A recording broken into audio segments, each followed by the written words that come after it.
한국불교 금강선언 총재 화란 스님과 함께 알기 쉬운 불교 이야기에 대해 배웁니다. 그동안 우리는 부처님께서 성도하신 이후로 참 한 서너 달 사이, 길게 잡으면 5, 6개월 사이에 참 상상할 수 없는 그런 포교 활동을 하시는 것을 보아왔습니다. 그 가운데서도 사리부의 출가는 우리 불교 교단으로 볼 때는 큰 힘이 되었지만 반대로 그 산자야의 교단으로 볼 때는 큰 피해가 되었던 것입니다.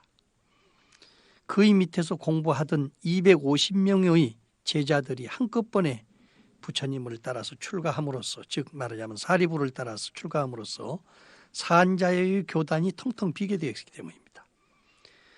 또 뿐만 아니라 사리불과 목걸련이 출가하는 이후에는 너도 나도 그때 당시에 왕사성에 있는 지성인들이 집집의 형제들이 수없이 출가를 했었고, 사리불의 가족 가운데 사형제가 모두 다 출가를 했어요. 그래서 가문의 개성이 끊어지게 되기까지 되었습니다.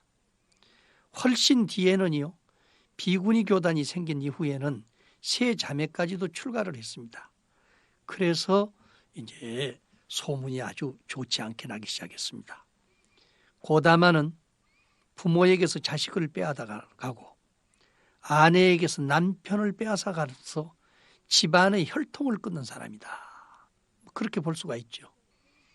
그러나 부처님께서는요, 일생을 두고 스스로 강제로 머리를 깎아가지고서 승려를 만든 사람은 난다 한 사람밖에 없습니다. 부처님의 이복 동생인 난다 한 사람밖에 없어요. 나머지는 모든 사람들이 다 자발적인 면에서 지금 출가를 하게 됩니다. 그때 당시의 풍습이라고나 부를까, 또 지나친 자본주의에서 물량이 팽배해짐으로써 나이 어려서부터 그 술이라든지 색이라든지 마약이라든지 기타 노름이라든지 이런 것에만 모두 타락이 돼 있어.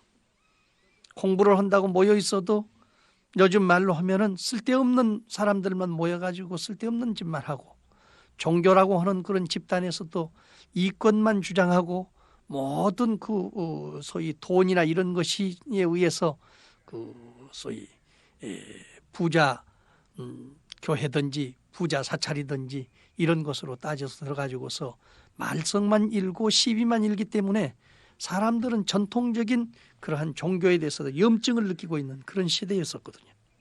그러니까 지금까지 보아오신 바와 마찬가지로 이제 베나레스에서 최초 설법해가지고 오비구 제도한 사람들은 요즘 말로 할 것 같으면 청와대에서 일을 받던 그 비서실에서 일 보는 사람들하고 똑같지 않아요? 왕자로서 궁중에서 살았으니까. 또 야사는 아주 부잣집 아들들이었었고, 또 거기에 따르는 55인도 마찬가지죠. 그 내란자의 강변에서 서희 제도됐던 삼가섭의 그 형제들도 알고 보면은 종교 지도자 가운데서는 최고를, 자기네들이 그때 당시에는 최고를 주장하던 그런 사람들입니다. 그래서 나중에 또 그 왕사성에 와가지고서 빈비사라 임금을 중심으로 해가지고 마침내는 사리불 목걸련 같은 사람들이 전부가 최고 지성급에 해당되는 사람들이 있어. 근데 왜 그런 사람들이 부처님께 그렇게 자진해서 출가를 하게 됐느냐? 그것은 사회적인 배경을 무시할 수가 없습니다. 그때의 당시에 세상을 기대할 만한 여지가 없을 정도로 타락이 많이 돼 있었습니다. 또 모든 것이 풍족했기 때문에 또 우리가 가더라도 집안 사람들이 조금만 노력을 하면 다 먹고 살게 돼 있고, 생 그 자체에 대해서는 크게 고통을 받지 않게 될 만큼 모든 여건이 돼 있었어요. 그렇기 때문에 이제 40이 넘으면 누구든지 다 출가를 하는데 좀 미리 했다는 것이 차이가 있을 뿐입니다. 그러나 사실은 지금까지는 다른 종교의 최고 지도자가 중심이 돼가지고 전부 부처님께 기울을 했기 때문에 여러 말이 없었는데, 이제 사리불과 목걸련은 바로 나무의 밑에 있던 제자입니다. 그것도 상수 제자에 해당되는 사람들이기 때문에 그 선생님이 화를 안 낼 수가 없어요. 그래서 이분이 아주 미친 사람처럼 떠들고 돌아다니면서 모든 부모에게서 자식을 빼앗아가는 사람, 아내에게서 남편을 빼앗아가는 사람, 그래서 집안의 혈통을 끊게 하는 사람을 그대로 놔둬서는 안 된다. 그러니까 밥도 없이 오서는 안 된다, 이런 이야기예요. 이렇게 소문이 퍼지자 바라문 외도들은 더욱 극성을 부리게 됐었고 하루에 한 떼씩 얻어먹는 탁발까지도 곤란하게 됐어요. 그러나 이것은 부처님께서 강제로 설득시켜 하는 것도 아니고 자신들이 스스로 동경해서 하는 일이기 때문에 어찌할 수 없는 일이었습니다. 밖에 나가면은 부처님한테 핑계를 하는 거야. 스스로 내가 좋아서, 내가 진리를 구하기 위해서, 내가 깨달음을 얻기 위해서 우선 내가 이렇게 하지 않고는 인생의 삶의 보람을 느낄 수가 없으니까 어쩔 수 없다. 이렇게 이야기하는 데는 누구도 여러 이야기를 할 필요가 없어요. 앞에서도 말씀드린 바 있지만은 부처님께서는 네 가지의 두려움이 없는 마음을 가지고 계셨기 때문에 역시 남의 비방을 두려워하지 않습니다. 첫째는 정등각무예라고 그랬죠. 정등각, 바른 깨달음을 철저하게 했기 때문에 그 깨달음을 보면은 진인이 속인이 하는 것이 있을 수가 없어. 진저 출가를 해서 산다고 더 귀할 것도 없고 속가해서 산다고 해서 더 천할 것도 없습니다. 진속이 둘이 아닌 도리를 이미 깨달아서 알기 때문에 이것은 출가를 했든지 재가를 했든지 구도를 하는 것이 중요한 것이기 때문에 어느 장소에든지 해라. 부처님은 이렇게 일러주시고 계시지만은 가정생활의 염증을 느낀 사람, 또 사회생활에서 도저히 그 청정치 못한 것을 많이 보고 휩쓸려 가지고 이래서는 안 되겠다. 내 양심까지도 다 버려지지 않느냐. 나라도 정신 차려야 되겠다. 이런 사람들이 스스로 발심해서 출가를 하는 것이기 때문에 이런 그 도리를 깨달으신 부처님으로서는 어느 것이 옳고 그르다 이런 이야기를 하지 않습니다. 또 그런 것에 대해서 비방을 하더라도 절대로 거기에서 또 두려워하지 않습니다. 왜? 부처님께서는 그 깨달음에 의해서 느끼는 바가요, 우리들이 보는 관점하고 다릅니다.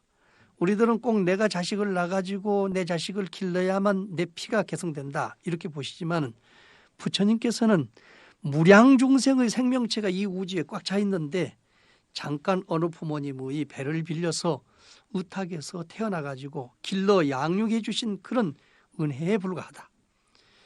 누구의 자식이 됐든지 잘 데려다가 길러가지고 훌륭한 인격자가 돼가지고 성불을 한다면은 어느 장소에 가서 있든지 그것은 다 훌륭한 일이다. 다만 깨달음을 얻으면은 사회복지를 위해서 스스로 그분들이 솔선수범해서 일을 할 것이라고 보고 있기 때문에 그런 말에 좌우되지 않습니다. 둘째 번에는 누영진무예지요. 누는 번뇌입니다. 번뇌를 영원히 다해서 두려움이 없어요. 세상 사람들이 번뇌는 오용락이 중심입니다. 내가 제자를 만들어 가지고 훌륭한 집 자식을 갖다 내 제자로 둔다면은 나에게 무슨 이익이 있겠다. 돈 많은 사람들 자식을 둔다면은 무슨 이익이 있겠다. 또 어디 병원 의사의 자식을 나한테 한다. 의사가 나한테 들어온다 하면 나한테 무슨 이익이 있다. 이런 생각이 없습니다. 전혀 그 사회적인 명망이나 돈이나 사랑이나 기타 다른 것에 대한 번뇌망상이 완전히 끊어진 상태에서 순수한 마음과 마음으로 통하는 그런 소위 그 윤리 도덕 과정에서 맺어진 스승과 제자이기 때문에 그런 문제를 가지고 번뇌를 일으키질 않습니다. 그래서 다른 사람들이 어떠한 그 비난을 하더라도 거기에 좌우되지 않습니다. 셋째 번뇌는 설장법무예입니다. 설법을 하시는 데 있어서요, 법에 장애되는 일이 있으면은 철저하게 부처님께서는 그 잘못된 것을 깨뜨립니다. 깨달음에 장애되는 법을 말하시는데 만약에 악한 그것을 장애하는 악한 법이 있다면 분명히 장애가 된다고 말씀을 해가지고 남의 비난을 두려워하지 않습니다. 그러니까 선생님, 저는 집에 있으면은 살 수가 없습니다. 야사처럼 나는 자살이라도 해야 되겠습니다. 그러면 자살을 몸뚱아리 가지고 독개쳐 가지고 좋은 일 하고 살면 좋지 않느냐, 이렇게 말씀을 하셔서 죽을 사람을 살려놓았지만은 또 살려가지고 가정에 돌아가서 그렇게 살면 좋지만은 본인 마음이 나는 세상 살림을 싫어한다고 한다면은 어쩔 수 없는 거지요. 그러니까 깨달으는 법에 있어서 장애되는 법을 말을 하시긴 합니다.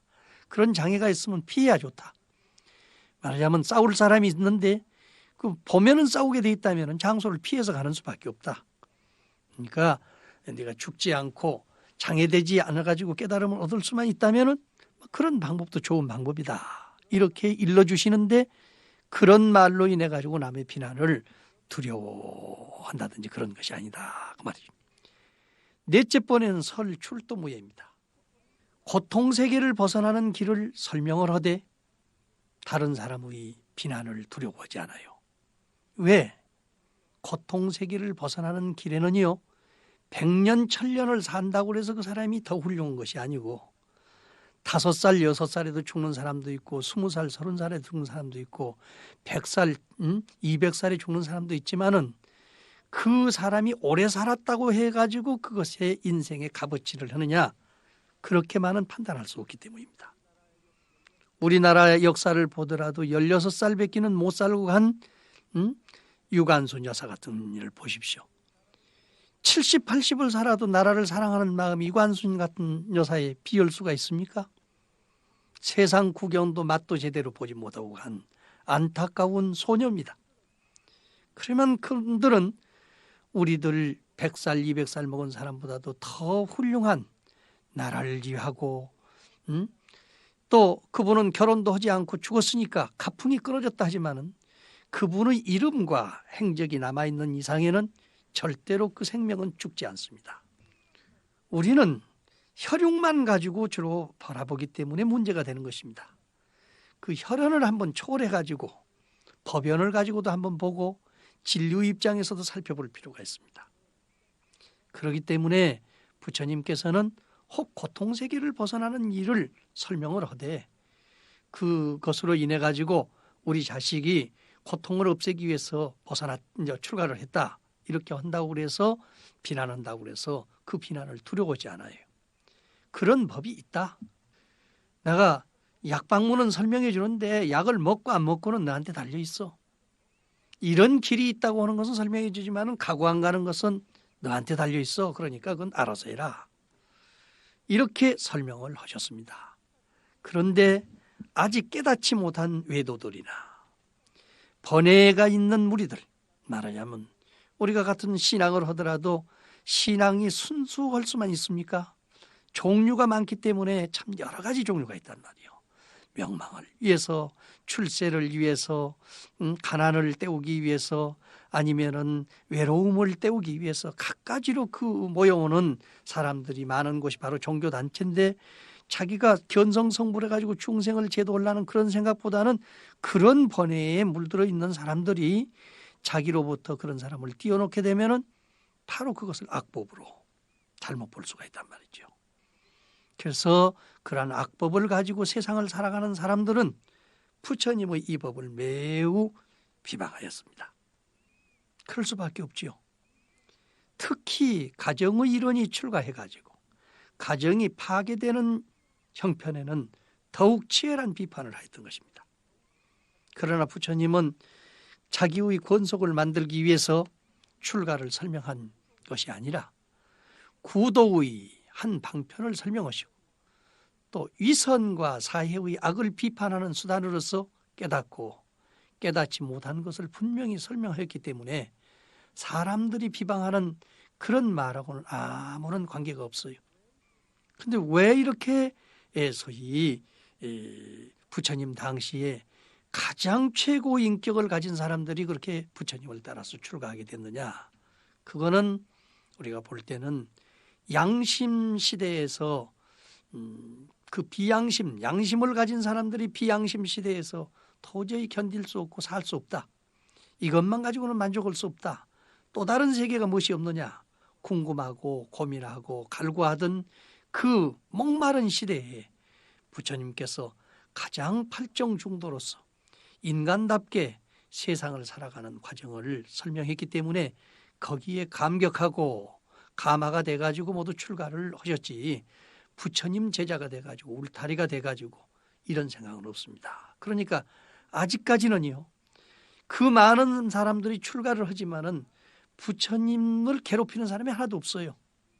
그런데 불교가 중림정사가 형성이 돼가지고 빈비사라 임금님이 부처님을 지극히 섬기고 하루면은 그 많은 사람들을 가서 참배하도록 하고 법문을 임금님이 직접 나와서 듣고 법회를 하고 이런 일이 이루어짐으로 인해 가지고 소위 여러 가지 문제점이 장차 우리 불교계에도 생기게 됩니다.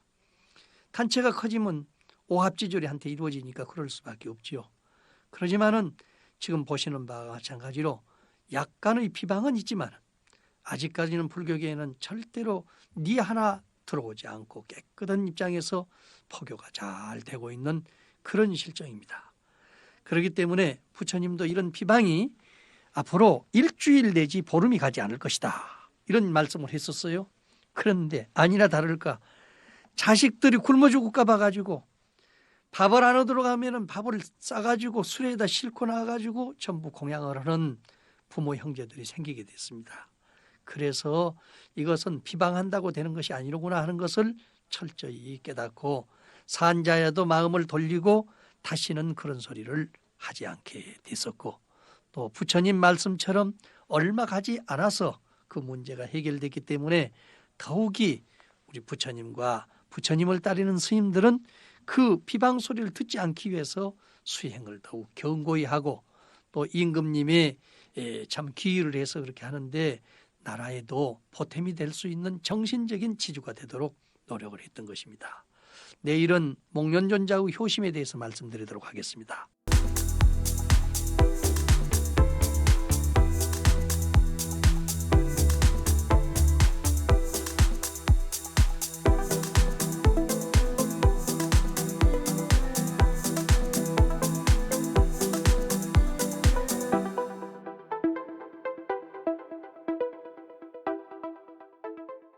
어제 우리는 사리불 목걸련이 출가로 인해 가지고 사회 문제 이야기됐던 그런 그 말씀을 드렸습니다.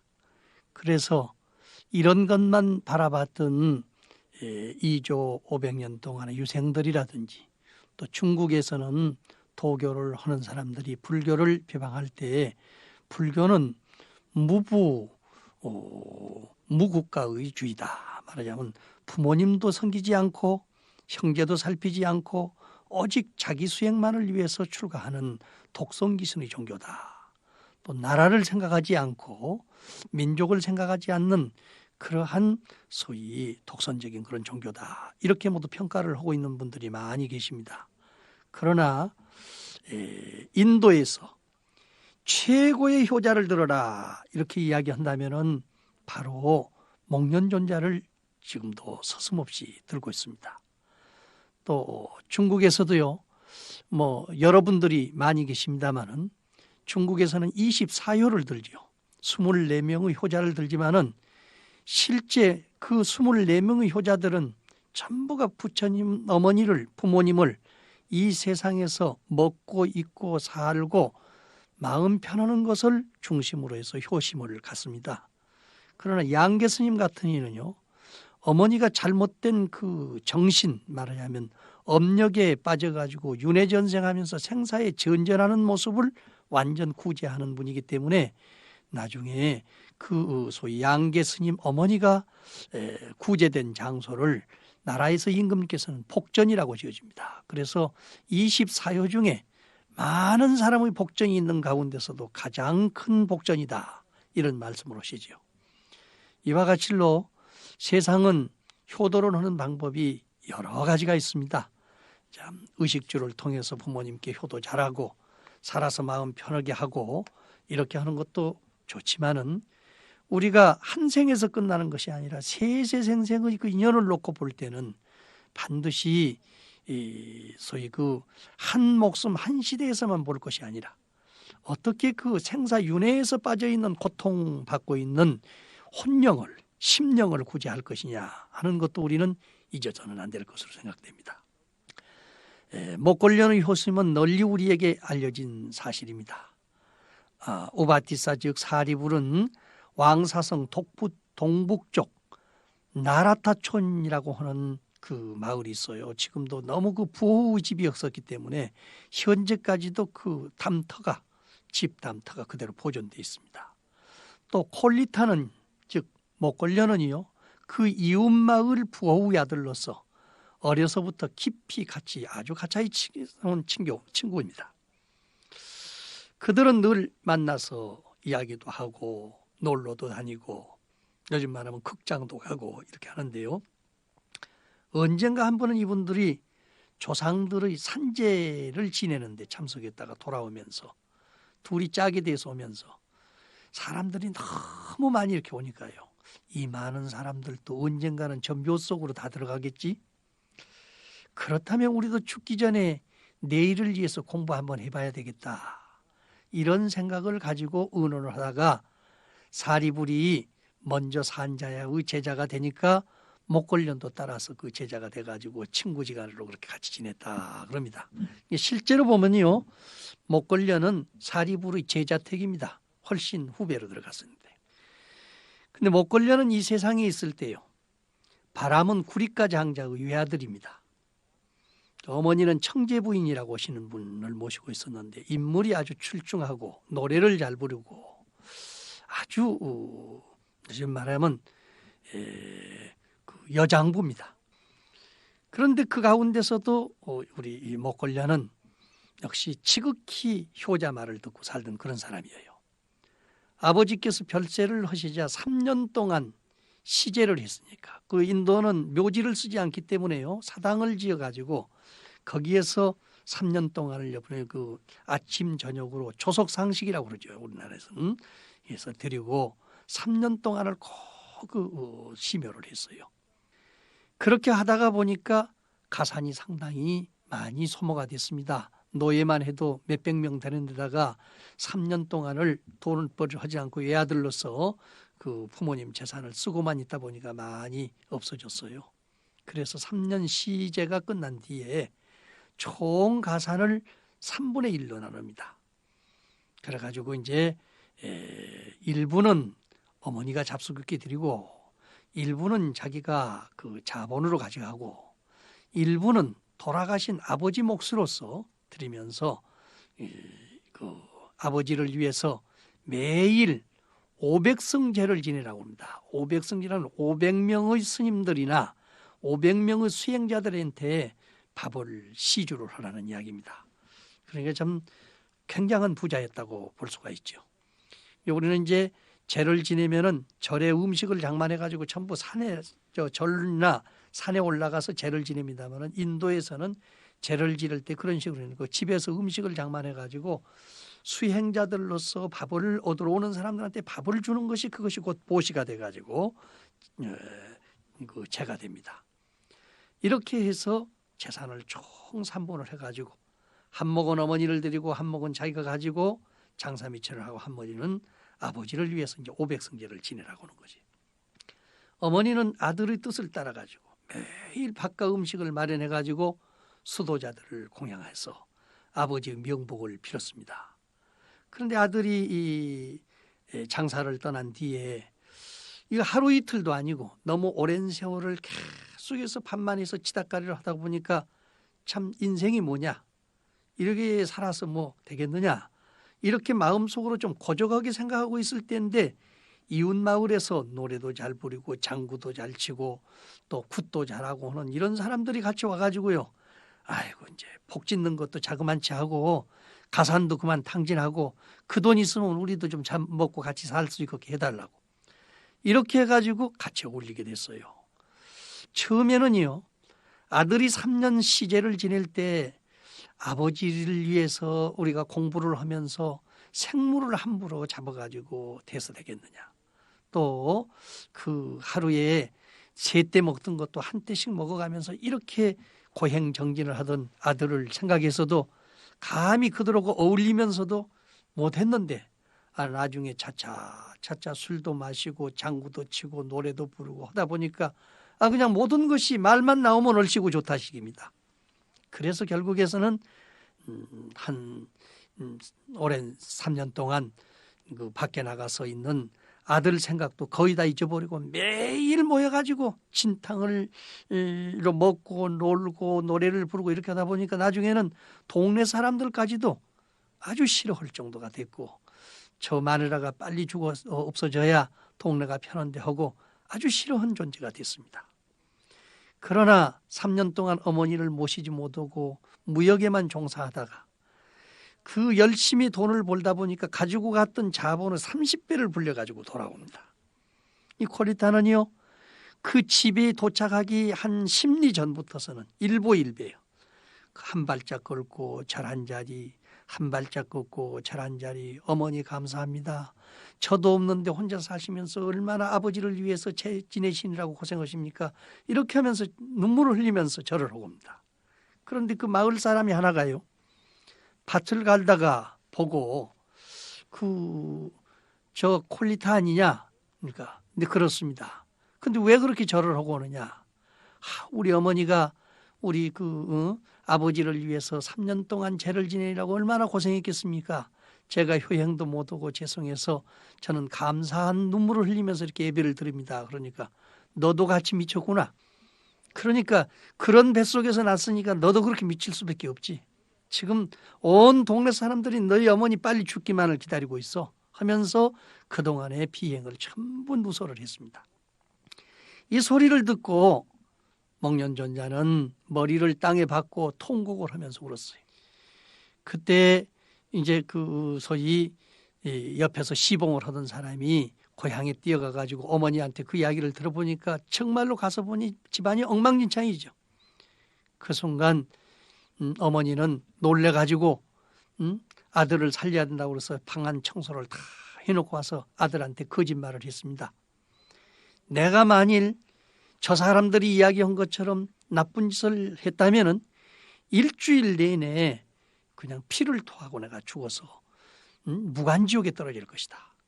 그러니 어머니 말을 꼭 듣고 집에를 가보자. 내가 나쁜 짓을 했는데 가서 보자. 그래서 또 아들이 생각해 보니까 가서 보지도 않고 나무 말만 듣고 온 것이 잘못된 것 같아요. 그래서 눈물을 거두고 집에를 가서 보니 참 그동안 청소를 깨끗이 해가지고 어지간히 죄를 지낸 것처럼 돼 있어요. 그래서 이제 참 안심을 하고 2, 3일을 지냈는데 4일째 되던 날 어머니는 아무런 병도 없었는데 갑자기 피를 토하고 죽었습니다. 옛날 사람이나 지금 사람이나 이런 충격적인 일을 당하면은요, 자기도 모르는 사이에 이건 벌이로다. 지옥과 천당이 분명히 있다고 믿고 있던 그 시대, 콜리타 같은 그 선행한 아들이 효자가 어머니를 이렇게 해서 돌아가시는 광경을 봤을 때 얼마나 가슴이 아프겠습니까? 그래서 좋다는 일은 다 합니다. 아버지의 재산을 30배를 불려가지고 왔으니까 다 들어도 좋으니 우리 어머니만 지옥에서 구제하면 좋다. 그래서 뭐든지 물어봐서 좋다는 일은 다 했습니다. 그런데 어느 장소에 가서 뭘 물으니까 산신 할아버지라고 하시는 분이 하는 이야기가, 너희 어머니는 지금 소위 염라대왕한테 가서 재판을 못 받고 있어. 그러니까 300석 공양리 300석을 내가지고 제를 지내면 좋다. 이렇게 해서 300석을 내가지고 100일 기도를 했습니다. 그런데 그 제를 끝마치는 날 저녁에요, 꿈을 꾸니까 어느 거룩한 모자를 쓰신 할아버지가 나타나더니, 내가 염라국의 염라대왕인데 너의 정성이 너무 지극하기 때문에 내가 지금 나와서 일러주는 것이다. 너희 어머니는 여기 들어오지도 않았어. 명단을 봐도 없어. 그러니까 여기 찾지 말고 다른 데 가서 찾아봐라. 그럼 어디 가서 찾아봐야 됩니까? 나는 알 수 없는데 염라국의 명단이 없는 분은 두 군데를 간다. 천당으로 가든지 아니면은 무간지옥, 바로 죽으면서 무간지옥 떨어지는 것이 있으니까 무간지로 가든지. 그때서 생각이 납니다. 어머니가 내가 죽으면은 잘못돼서 죽는다면 무간지옥에 떨어질 것이다. 문이 없는 지옥에 떨어질 것이다. 했던 그 생각이 나서 이제 지금 아까 산자야를 사리부를 찾아가 가지고 의논한 결과 모든 재산을 하느님께 바치고 그 하느님의 제자가 돼서 바라문교의 승려가 돼 가지고 열심히 하면은 너희 어머니 구제는 하느님이 알아서 해줄 것이다. 이렇게 됐어요.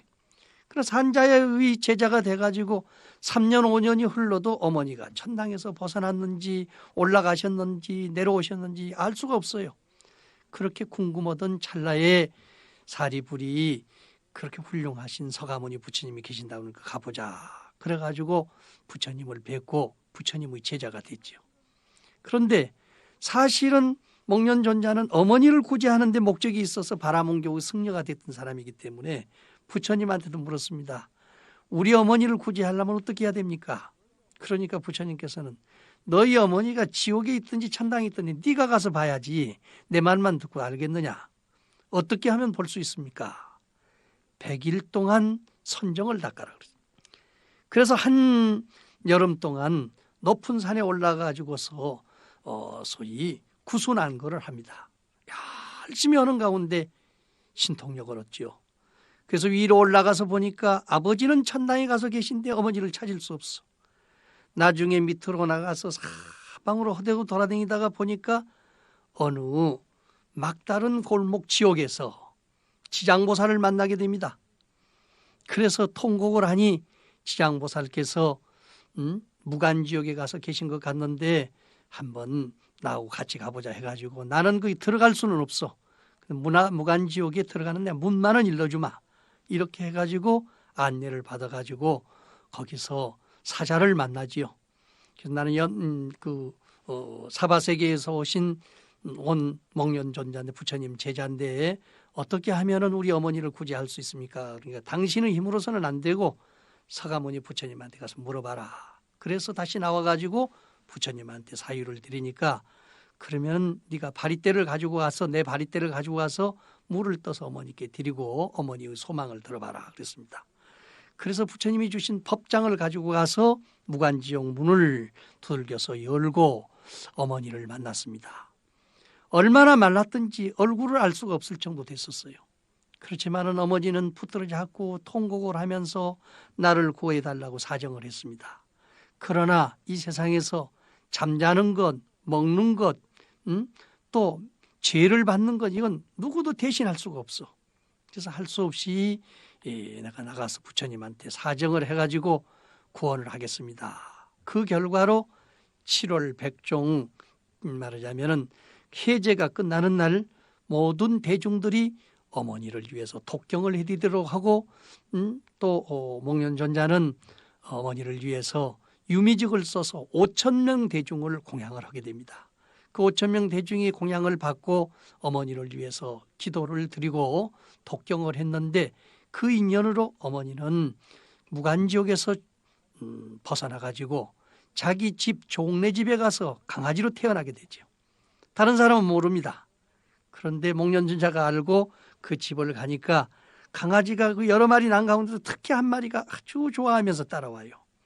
한쪽으로 데리고 가가지고 어머니 아무리 그런다고 우리 집에 종래 집에 와서 강아지로 태어나서 되겠습니까?